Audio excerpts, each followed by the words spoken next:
కోట్ల చెరువుపల్లి గ్రామానికి చెందిన పగడాల రవి సన్నాఫ్ మాలకొండయ్య. ఇతని వయసు 38 ఇయర్స్.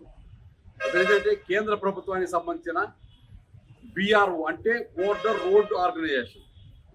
బోర్డర్ రోడ్ ఆర్గనైజేషన్లో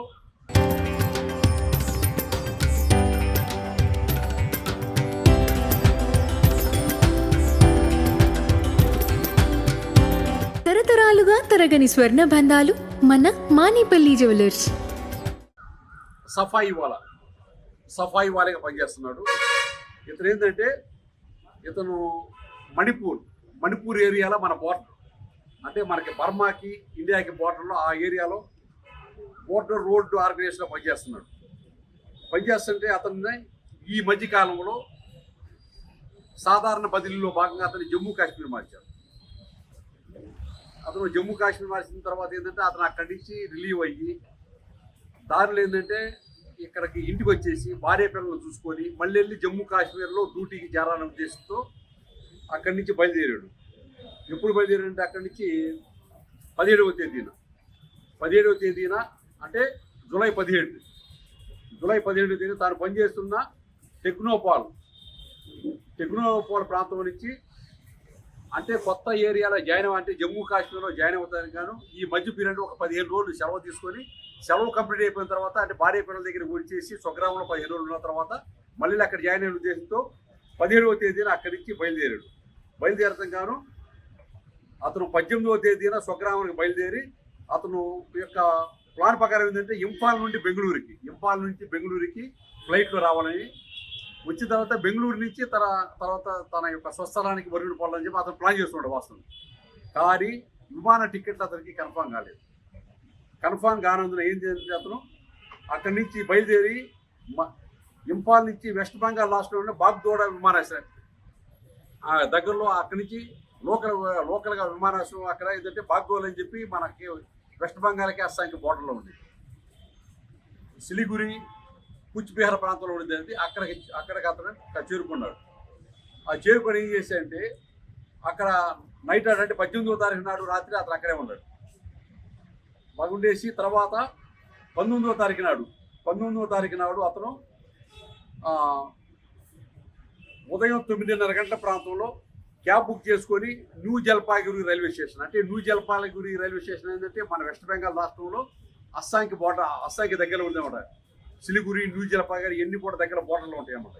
అంటే ఒకవైపు వెస్ట్ బెంగాల్, ఒకవైపు బంగ్లాదేశ్, ఒకవైపు అస్సాం అనమాట. అలాంటి ప్రాంతం అనమాట.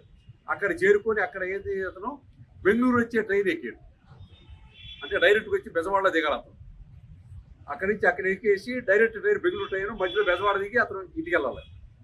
దానికి కానీ అతను ఆ రోజు ట్రైన్ ఎక్కాడు. ఆ ట్రైన్ నెంబర్ కూడా 12/510 ట్రైన్ నెంబర్ ఎక్కేసి ఇది SMVT ఎక్స్ప్రెస్ బెంగళూరు వచ్చింది. ఆ రోజు అతను ఎక్కిన తర్వాత తన భార్యకి ఫోన్ చేశాడు. ఆ టైంలో అతని భార్య పోయిందంటే సుమారు 6:30 సాయంత్రం 6:30 ప్రాంతంలో భార్య ఫోన్ చేస్తే ఇప్పుడే నేను ట్రైన్ ఎక్కాను, ఆల్రెడీ నేను మళ్ళీ మాట్లాడుతాను, ఆల్రెడీ టీసీ గారు వస్తున్నారు, టీసీ గారితో మాట్లాడిన తర్వాత మళ్ళీ నీకు ఫోన్ చేస్తానని చెప్పేసి ఫోన్ పెట్టేశాడు. లాస్ట్ కాల్ అతను భార్యతో మాట్లాడు. తర్వాత ఏంటంటే అతను టీసీ న్యూస్లపై చెప్పి EFT టికెట్ తీసుకుని ప్రయాణించిన తర్వాత 18:30 గంటలకు బెంగళూరు జంక్షన్లో నార్జనాపూర్ ఉండగా తన భార్య ఫోన్ చేసి మాట్లాడాడు. తర్వాత ఏంటంటే టీసీ వస్తానని చెప్పి పెట్టేసిన తర్వాత ఆమెతో మాట్లాడలేదు. ఇంకా తర్వాత కొంత సమయానికి భార్య ఫోన్ చేసినా సరే అతను ఫోన్ లిఫ్ట్ చేయలేదు. తర్వాత అతను ఆ రోజల్లా ప్రయాణంలో ఉన్నాడు. అంటే 22ని మళ్ళీ భార్య ఫోన్ చేస్తే అతను ఫోన్ స్విచ్ ఆఫ్ వచ్చింది. అప్పటికి నెక్స్ట్ రోజుకి అతను మన ఒరిస్సా రాష్ట్రంలోని భద్రక్ వరకు అతను సెల్ ఫోన్ పనిచేసాడు. తర్వాత సెల్ ఫోన్కి పనిచేయలేదు. తర్వాత అతను వాస్తవం అయితే 2 రోజుల జర్నీలో ఇక్కడ చేరుకోలేదు. తర్వాత ఏంటంటే వాళ్ళకి ఏంటంటే ఇతని గురించి ఎలాంటి ఆచూకీ అంటే 19వ తారీఖు నాడు రైలు ఎక్కిన అతను దాదాపు 2 రోజులు ప్రయాణం తర్వాత ఇక్కడ రావాలి. అతను సమాచారం ఆచూకీ లేదు. తర్వాత వాళ్ళు ఏంటంటే కంగారు పడి వాళ్ళు కానీ ఎంక్వైరీ చేసుకొని వాళ్ళకి ఎలాంటి సమాచారం రాకపోయేదానికి మనకి వరకుంటపాడు పోలీస్ స్టేషన్కి వెళ్ళారు. 24th 24th నాడు అంటే 19వ తారీఖు నాడు బయలుదేరాడు. అంటే 2 days జర్నీలు, అంటే దాదాపు 21st 22nd కల్లా వచ్చేయాలి. అతను రాలేదు. రాకపోయేదాకా వాళ్ళు అన్ని రకాల ఎంక్వైరీ చేస్తున్నారు. వాళ్ళకి ఎలాంటి సమాచారం దొరకలేదు. తర్వాత జూలై 24th మన వరికుంటపాడు పోలీసులు వచ్చి సంప్రదించారు. ఈ విధంగా మా ఆయన ఈ విధంగా పలానా సార్ పనిచేస్తున్నాడు, ఈ విధంగా పలానా రోజు బయలుదేరాడు, ఈ విధంగా పలానా ట్రైన్ ఎక్కాడు, ఈ విధంగా ట్రైన్ లాస్ట్ కాల్ పలానా దగ్గర మాట్లాడాము, తర్వాత ఫోన్ లిఫ్ట్ చేయలేదు, తర్వాత లాస్ట్ అతను ఏమైపోయాడో మాకు తెలియదు, ఇంతవరకు రాలేదు అని చెప్పేస్తే తర్వాత మన వాళ్ళు ఏంటంటే అప్పుడు వెంటనే ఏంటంటే ఇది ఆర్మీలో పనిచేస్తున్నాడు కాబట్టి వెంటనే సమాచారం ఏంటంటే మేము మా ఎస్పీ మేడం గారికి తెలియపరిచి, మేడం ఇది ఇలా జరిగింది అంటే వెంటనే ఇది వాస్తవం ఇది ఏంటంటే మీ అందరూ తెలుసు పోలీస్ డిపార్ట్మెంట్ ఏంటంటే జూడిక్షన్ అంటే ఎక్కడ నేరం జరిగితే అక్కడే కేసు నమోదు చేసి ఇన్వెస్టిగేషన్ చేస్తారు. అది మన అంటే అతను మిస్ అయిన ప్లేసు మనది కాకపోయినా సరే, ఎందుకంటే మన ఏరియాలో వాళ్ళ ఫ్యామిలీ ఉంటుంది కాబట్టి అని చెప్పి మేడం గారి ఉత్తర్వుల మేరకు మేము 0 FIR ఇష్యూ చేసాం. అంటే మ్యాన్ మిస్సింగ్ కింద 0 FIR ఇష్యూ చేసాం. ఇష్యూ చేసిన తర్వాత మేము ఎక్కడైతే అతను బయలుదేరే ఏరియాకి మేము FIRని ట్రాన్స్ఫర్ చేయాలి. అది చేస్తూనే మళ్ళీ మా యొక్క మేడం గారి యొక్క ఉత్తర్వుల మేరకు ఏం చేసామంటే మేము మా వైపు నుంచి కానీ మేము దర్యాప్తు ప్రారంభించాం. అంటే వాస్తవంగా జూడిక్షన్ అంటే దర్యాప్తు మన పరిధిలోకి కాకపోయినా సరే మన ఏరియాలో ఫ్యామిలీ ఉంటుంది కాబట్టి అనే ఉద్దేశంతో మేము కూడా సైమిల్టేనియస్గా దర్యాప్తు ప్రారంభించాం. ఆ దర్యాప్తు ప్రారంభం ఏంటంటే మన ఏదైతే వరిగుంటపాడు SI గారు మసూదన్ రావు ఏంటంటే వాళ్ళ టీం తీసుకొని ఫస్ట్ బయలుదేరారు.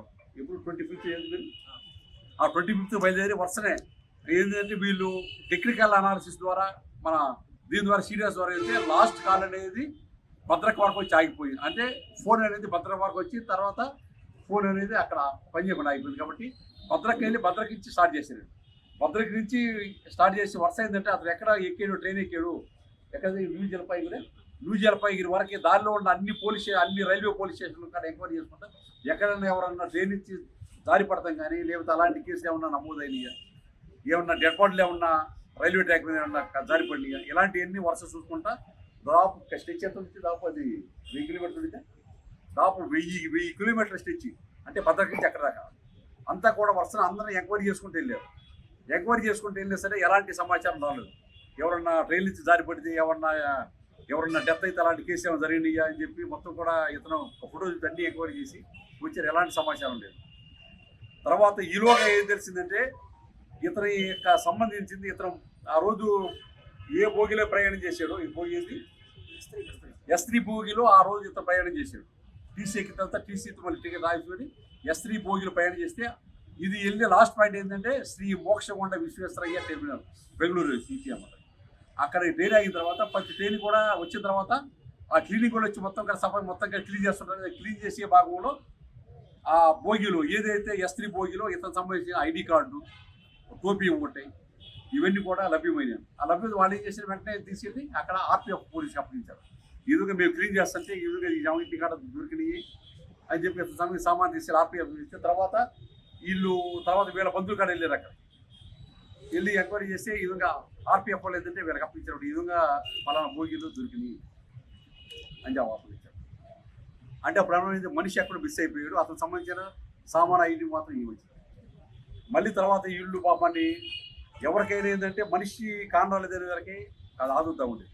మళ్ళీ వాళ్ళ ఫ్యామిలీ మెంబర్స్ కానీ వాళ్ళ బంధువులు కానీ మళ్ళీ వచ్చి మళ్ళీ పోలీస్ స్టేషన్ సంప్రదించడం కానీ అదేవిధంగా మన వివిధ రకాల సోర్సెస్ ఏంటంటే నాకు కానీ తర్వాత మన ఎస్పీ మేడం గారు కానీ ఈ విధంగా మా ఆయన కరెంట్ అని చెప్పి మళ్ళీ మేడం గారు ఏంటంటే మరోసారి ఇంకో టీంని మళ్ళీ అంటే ఒక టెక్నికల్ టీము అక్కడ జిల్లా SP ఆఫీస్లో పనిచేస్తూనే ఒక టీం ఇక్కడ బయలుదేరి ఇంకా ఎంక్వైరీ ఇన్ఫర్మేషన్ ఇచ్చి మొత్తం 2-3 టీంలు ఏర్పడేసి మళ్ళీ ఈసారి ఆ SI గారి తోడు మన సుమన్ SI అంటే కావాలి వంటమని SI అంటే మేడం గారు ఏంటంటే 2 SIని పంపమన్నాం. SP మేడం గారు 2 SIలు ఇచ్చి టీం ఒక 5-6 మెంబర్స్ ప్లస్ వాళ్ళ బంధువులు కాడ కలిపి 2 కలిపి మొత్తం మళ్ళీ టీం మళ్ళీ బయలుదేరారు.